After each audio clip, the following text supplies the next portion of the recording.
Hello, everyone! The second part of episode 76 that we all were waiting for in such a long time already finally arrived to us, and oh man, this part really exceeded all of my previous expectations about it. Because today's episode was not only filled with epic action, but Boom also gave lots of new information to us and provided us with the secrets and new riddles that can simply blow your mind. So in my analysis, I'm going to tell you about all the secrets and Easter eggs I managed to find in this episode that you could have definitely missed on your own, and trust me, it will be really insane. What is up with TV men in this episode, and why they are so ruthless towards their inferior comrades? Who is this crazy new Astro lady, and why she is so important for the future of Skibidi toilet series? And most importantly, are Astro that different from Skibidi toilets, or are they in fact sharing the same origin? So if you want to find all the answers to these questions, then get your tea and snacks ready and prepare to watch this video to the end, not to miss anything important, because it's going to blow your mind for sure. Let's go! Okay, and the episode starts after the huge battle that ended the previous part of the episode with the help of sudden Mecha Cameraman's appearance, who operated with the upgraded camera spider. And we're watching the whole thing from the POV of one of Cameraman's survivors from the first part of episode 76. And we can see that TV men already arrived onto the battlefield, where plenty of injured cameraman agents are combined with the remnants of both fallen toilets and the Alliance's agents in here. Everything is getting consumed by flames, and apparently TV men are here for taking the most valuable pieces that could be useful in the further research or upgrades in the Alliance's laboratory, before those pieces would get caught on fire and got destroyed for good. But man, it also seems to me that TV men are not here to play nicely at all or to let literally anything slide, as they look and behave pissed as hell. So when this TV man teleports to the battlefield, he instantly commands TV woman, who was also present here before his arrival. Forget about them, they're useless. And although it may seem that he was looking at the body of a fallen Astro toilet in front of him in that moment, he was in fact obviously referring to the cameramen survivors. For example, this one miserable cameraman missing his limbs, who is standing right next to him and looking at this TV man with the hope that he'll get teleported to the base and saved from the horrors of this war. But unfortunately, it seems like TV men are not really up to taking any survivors of the Alliance this time, and instead they want to solely focus on the samples as this TV man described it, or the pieces of Astro Toilets technology of the bodies of the fallen Astro Toilets themselves. And apparently saving the cameramen survivors seems to be no use for TV men this time, however cruel it might look like though.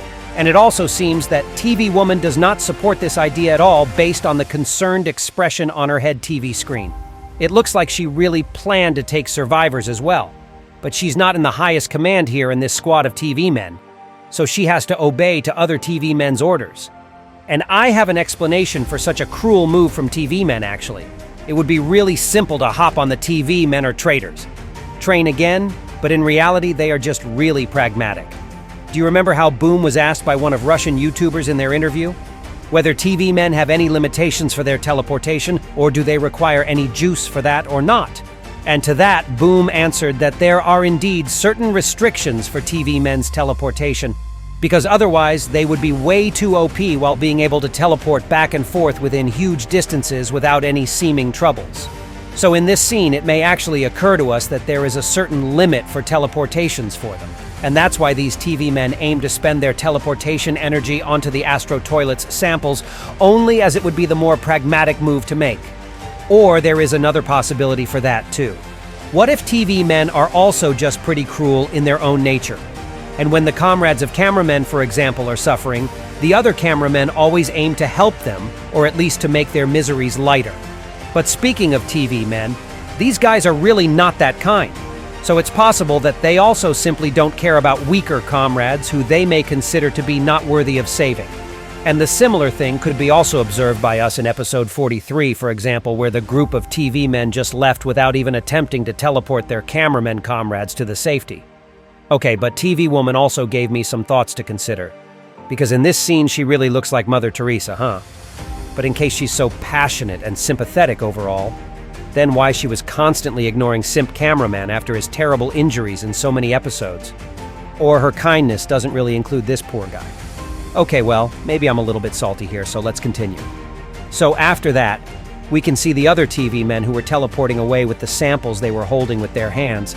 But TV woman still seemed to be struggling a bit, so another TV man who is supposed to accompany her tells her, "Stop worrying about this useless trash." Stop worrying about this useless trash. But he said that not because he didn't want to see her upset, but simply because he needed another pair of hands to teleport this huge pile of metal that used to be the Astro Spider at the end of the first part of episode 76. So yeah, these TV men are driven by pure cynicism, and that's all. They don't even bother calling the cameramen survivors trash right in front of them, standing in disbelief. And right after that, he and TV woman teleport to the TV men's laboratory, taking the Astro Spider's remains with them. And I'm really curious whether we will see Astro Technologies inspired machines fighting on the side of the Alliance soon.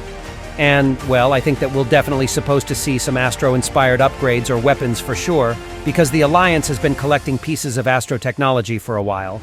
And they are also working in collaboration with Skibidi toilets that have their own insights about Astro toilets as well. Okay, but I'll talk more about it a little bit later. So keep watching this video to the end not to miss the most awesome part. So after the teleportations of all these TV men, the only TV man stays remaining on the battlefield, and the POV quickly walks towards him. Apparently he wanted to try and ask this guy to take the survivors with him anyways, but of course it would be way too naive to suspect that this TV man would agree his squad's initial plan. So he even turns on his violet flow and pushes the POV away with the words, "Stay back, fodder! Samples are more important!" Samples more important. Stay back, fodder. And he says it with the devilish smile on his face, and bro, this is just cruel for no real reason. TV men are really damn mean in this episode. Don't you guys think so too? And by the way, the Astro toilet that he takes back with him via teleportation can be seen missing his head. And I wonder, was it the big cameraman with the blue lens that managed to somehow rip it off in the previous episode? And then we see that all of those poor cameramen are left all alone. And considering the damage they received before, it seems like their chances to survive are really low. And that's why we can hear pretty sad music playing in the background in that moment.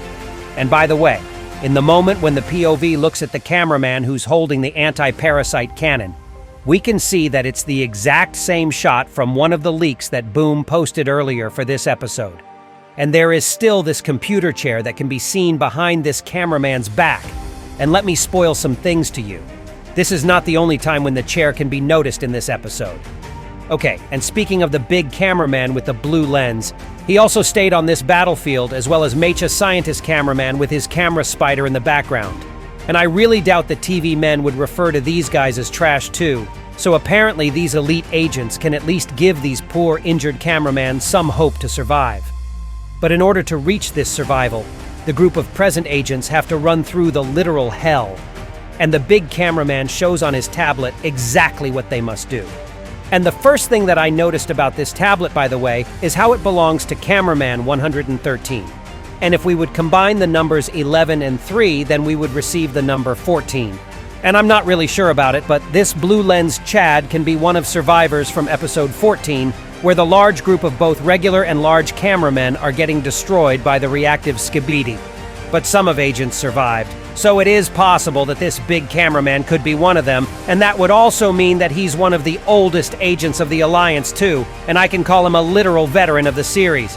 Okay, and then he plays a video on his tablet where we can see the big TV man addressing the running survivors with the words, "Come on, imbeciles, before they find us again." And this guy is our old fella Polycephaly TV man, who seems to get his repairment after the events of episode 70. And it also seems that he is basically doing the same duty he was on in episode 66, where he also gathered the survived agents and in the large container, and then teleported them on TV men's base. And by the way, did you check out how this cameraman slid in while running to the container, as if he was Michael Jackson with his moonwalk or something? Okay, well, so it is obvious now where the next point of destination for this cameraman are, and that's where they're supposed to head out now. So after showing this message, the blue-lensed cameraman shows the POV the direction they have to move to now. And since that, the action finally starts. There is also this extremely frightened Skibidi who joined their party, and man, it looks like this guy has witnessed some real tough crap along the way. Okay, but what's more important is that this guy can be used as a carrier for deeply damaged cameramen like this poor guy who literally has no arms. So the POV grabs this poor dude like a kitten and throws him onto this Skibidi. And by the way, in this moment, we can see that the POV himself is also the big cameraman based on how his size is obviously bigger than the size of a regular cameraman. Then he helps the other two cameramen to get to their new truck as well, and in that moment, I noticed something crazy. Do you remember this chair I pointed out to earlier? Because in this scene, we can actually saw it moving right next to these cameramen on its own, just as it already happened in episode 75. Okay, and shortly after that, the silent moment before the storm gets cut, because another Astro toilet appears in the distance behind us and sends two powerful missiles right into the Skibidi we are standing on. And both the blue-lensed cameraman and Mecha scientist on the camera spider set off to attack this unwelcomed guest. But the initial group remains to stay together, although it might seem at first glance that the POV also zooms into completely different direction while using his jetpack. But in fact, he stayed on the Skibidi carrier all this time, and it was this Skibidi Chad exactly who managed to retrieve with all the passengers on him and even dodge all these crazy attacks from Astro toilets, which is pretty insane to me. And as he's retrieving, the big cameraman is also actively using his powerful gun that is capable of protecting him and the group of cameramen survivors from these Astro troops pretty well. Okay, but these Astro are literally everywhere. So I really doubt that the highly injured agents would even stand a chance to survive in the crazy environment like this without the help of elite agents that were covering their backs in this scene. So props to them.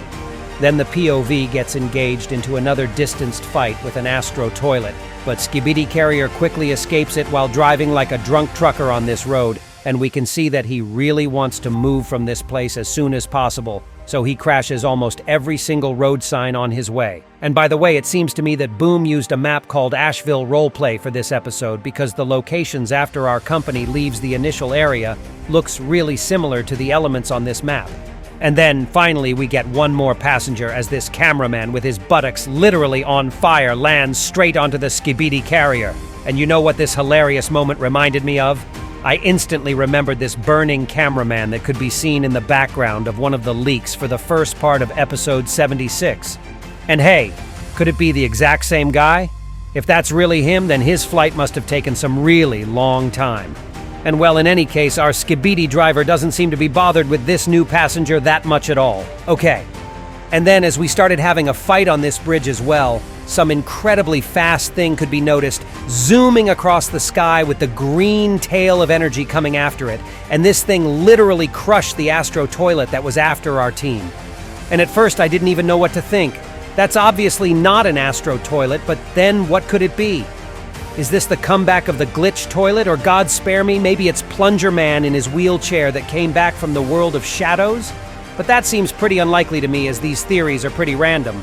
But as the green color always associated with the secret agent throughout the whole series, then maybe it's Boom himself that rushed across the screen in this moment. Or here's an even crazier theory for you guys.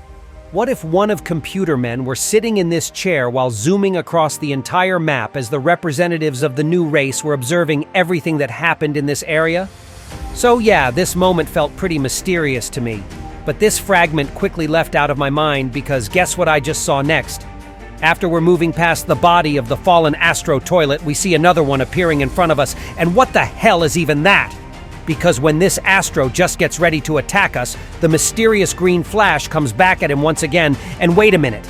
Is this in fact a computer chair that was zooming across the sky? Well, either this is one giant joke that was left to us by Boom, or something really fishy is going on in this episode. Okay, but we keep moving forward, and in the moment when we finally cross the bridge, we can see that some huge Astro falls to the ground in front of us, which causes a huge explosion. But then just a second later, we can see that this Astro actually remained to be alive, and he's ready to meet us as well with his cannon glowing in orange. And by the way, in this moment, we can notice another chair on the left side of the screen once again. And to tell you honestly, guys, I got pretty tired of all these freaking chairs already. And in the next second, this new terrifying Astro toilet sends his missile right at the building next to us.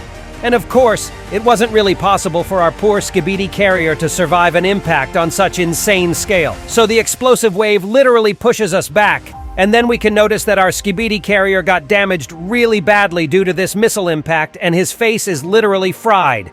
And right in the next moment, both he and the survived cameraman got literally obliterated by the next missile that sent their souls straight into heaven. And to tell you honestly, guys, I felt really bad for these poor fellas at this moment, but I guess the war doesn't spare any weaklings that got to be in the wrong place. And then the POV looks at the new Astro toilet, who was observing everything from the distance, and it seems to be a completely new type of Astro toilets. And it looks like this guy was designed to be a literal walking giant cannon with this rotating ring behind his back. And for now, I don't really know what kind of function this piece of his system works as. But the POV doesn't even have time to observe this freak more closely, as he starts running for his life in pair with other survived cameramen that seem to be scared as hell. And to tell you honestly, this whole scene looked really dark and grim, as if I was watching Apocalypse Now type of movie or something like that. And I really liked how Boom started delving deeper into description of such serious stuff as war horrors, because it made this series to have more depth to it. But before we manage to escape much further, another huge attack from Astro toilets make the bridge collapse, and the impact from it is so strong that the POV even seems to lose his consciousness for a moment. And when he finally wakes up, he sees the terrified cameramen that are trying to hide under the debris. And in that moment, Astro Destructor shows up, who I believe was the one responsible for the destruction of this bridge. He looks at the POV with pure hatred in his eyes.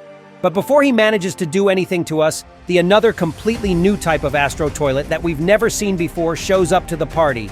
And now I can actually see him with more details.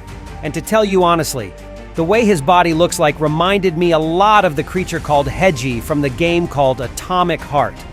And I believe that Boom could have been definitely inspired by it, as he could play this game as well, considering his origins. And what I found to be really funny about this guy is that his belly and back areas seem to be literally living in their own tempo. Did you notice how they are literally rotating in different directions on his body? And what I also noticed is how he has some sort of magnets on his legs. Well, at least that's what these things look like to me. And that got me thinking, what if he can use these magnets in order to jump onto the bodies of the Titans of the Alliance and damage them in close combat? That would be a pretty cool concept to pull off, in my personal opinion. Okay, and as we keep running into the forest, something terrible happens again. And this type, the new type of Astro toilet we saw some moments before, gets onto the stage as well. And man, this guy looks even more menacing in closer view. And he indeed looks like just a giant cannon, which is capable of moving on his own, but it seems like this brother is proud of built like that anyway. But there is actually an even bigger detail that distracted all of my attention from this Astro freak. Okay guys, look at the left side of your screen right now, and don't you see anything phenomenal? Yeah, that's right, it's the secret freaking agent right there in the flesh. Long time no see, dude. We didn't see the secret agent appearing in Skibidi Toilet series for a really long time. Especially if we would omit the secret scenes with Lucky Cameraman. And he can be seen staring at us behind the window in this little shack in the center of the forest. And it almost woke the deja vu effect in me, as it looked extremely similar to one of his first appearances back in episode 45, where he also observed Plungerman Hole standing behind the window in the random building. Yeah, it really gives me off some good nostalgia vibes. Okay, but what is he doing that really? Is he pursuing his favorite activity and observing the Alliance's agents getting their asses kicked? Or is he there for some bigger and more important goal? And I in fact have my own thoughts on what he might actually be doing here, but I'll share them with you closer by the end of this video. Okay, and then the POV and his fellow unfortunate comrade Skibidi Mutant both notice how they are literally surrounded by Astro toilets who are peeking at them behind the trees. So the mutant drops his weapon and takes a heroic posture, and it looks like he is really ready to accept his miserable fate now. And yeah, this scene looks once again as if it was taken from some really depressing war action movie where the soldier gives up in front of dozens of enemies who can't wait to rip his body apart with bullets. But what happens to this guy in reality is actually even scarier than just getting destroyed by some lasers. So as this mutant closes his eyes, his body gets pulled by some powerful magnetic wave. And as the POV turns around, he sees something truly insane. This is a completely new Astro toilet which looks like a woman from either someone's dreams or worse nightmares. And I believe this is the character Boom teased us about a lot, as he promised in one of his messages to Elite Cameraman that he's about to introduce a new female character which will be the hottest among all the women in Skibidi toilets. And well, to tell you honestly, guys, I'm not really sure what kind of taste for women Boom has, but this chick looks more scary to me than hot. Although I must agree that she's definitely quite outstanding in comparison to all of other characters in this series. But I still believe that Kathy's Gaiat remains untouched in that sense. Okay, but let's get more serious now. So as far as I understood, Boom's official name for this girl is Astro Duchess, and damn, she really looks like one. And also, I found it really peculiar how so many Skibidi multiverses also started adding some scary but hot chicks as their villains recently. I mean, Skibidi Wars by Virulence literally showed to us another hot chick as well a few days ago. So it really seems to be a new Skibidi trend for now. But what makes this Astro Duchess really special is how she seems to come out of some literal hell, because just check out the way she looks like.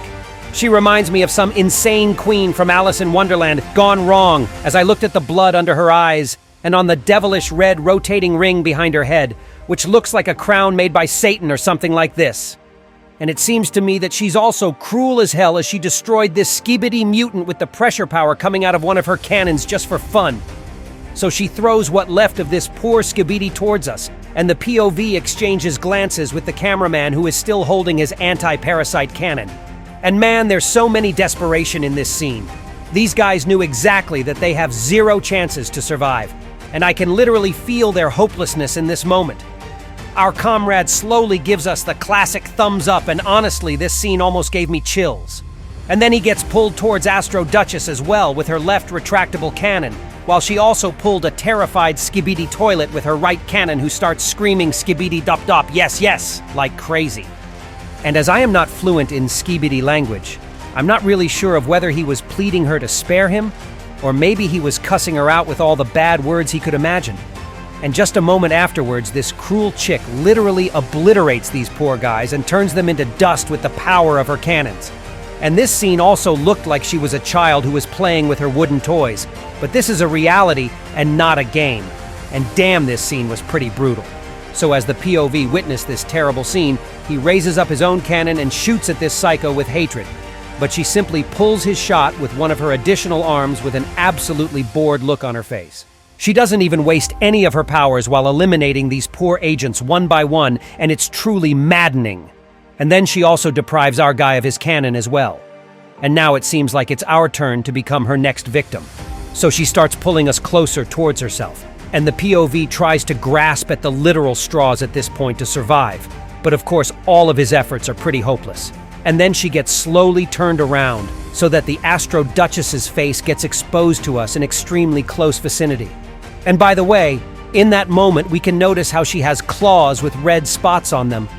And the same types of claw could be saw on Skibidi Scientist and on the large Skibidi toilet who fought with Titan TV Man back in episode 44, which made me think, is this chick using the Skibidi toilet's technology?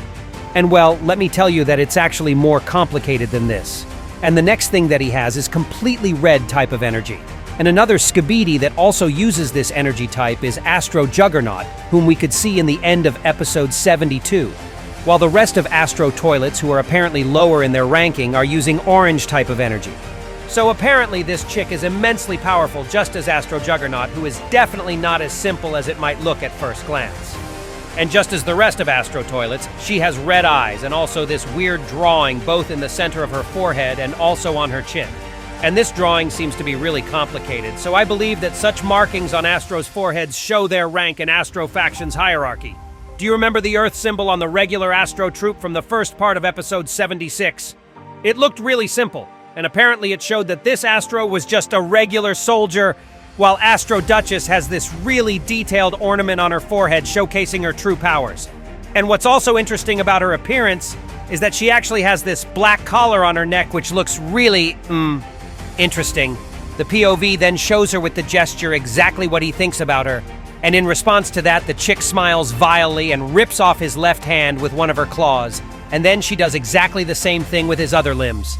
But the POV is such a Chad that he uses another his most secret limb as the last resort to humiliate this psycho. And she, pours some of his machine oils right onto her face. Yeah, you see guys, this episode keeps getting better and better. So she looks at him with grim expression on her face and slowly says, Skibidi. And it caught me off guard, because why is she using the Skibidi language instead of human one, when it is obvious that plenty of astrotoilets, especially the most advanced ones, are capable of using human language? And in that moment, he gets attacked from the back by a Skibidi toilet who somehow appeared here out of nowhere. But she blocks his attack with her red energy shield that apparently got activated due to one of her red-spotted claws.